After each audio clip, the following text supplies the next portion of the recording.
Sign कर दीजिए इन papers पर, ताकि मैं बड़े मिनिस्टर साहब से बात कर सकूं और आपका तबादला रुकने न पाए। जैसे ही यह बात कही जाती है, सामने से एक ऐसा जवाब आता है जिसे सुनकर हर कोई हैरान रह जाता है। आप चाहते हैं कि मेरा ट्रांसफर कहीं और हो जाए?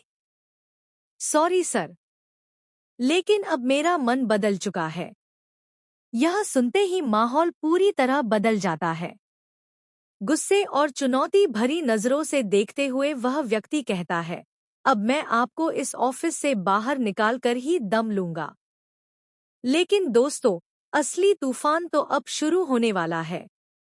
सीरियल सरू के आने वाले एपिसोड में ऐसा बड़ा धमाका होने वाला है, जो पूरी कहानी को एक नए मोड़ पर ले जाएगा।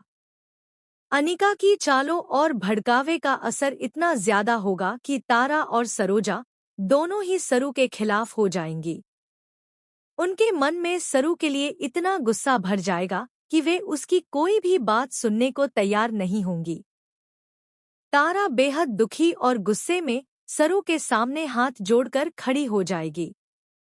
उसकी आंखों में आंसू होंगे, लेकिन उसके शब्द किसी तीर से कम नहीं होंगे।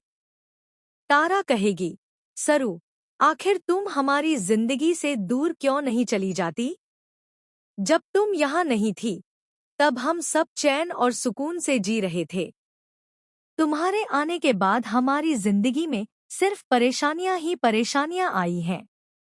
अगर तुम सच में हम पर कोई एहसान करना चाहती हो, तो हमेशा के लिए हमारी जिंदगी से चली जाओ। मेरे वेद की जिंदगी से भी दूर हो जाओ। तारा के मुंह से निकले ये कड़वे शब्द सुनकर सरू का दिल टूट जाएगा। उसकी आंखें नम हो जाएंगी। वह कभी नहीं सोच सकती थी कि जिस परिवार के लिए उसने इतना कुछ सहा, वही परिवार एक दिन उसे इस तरह ठुकरा देगा।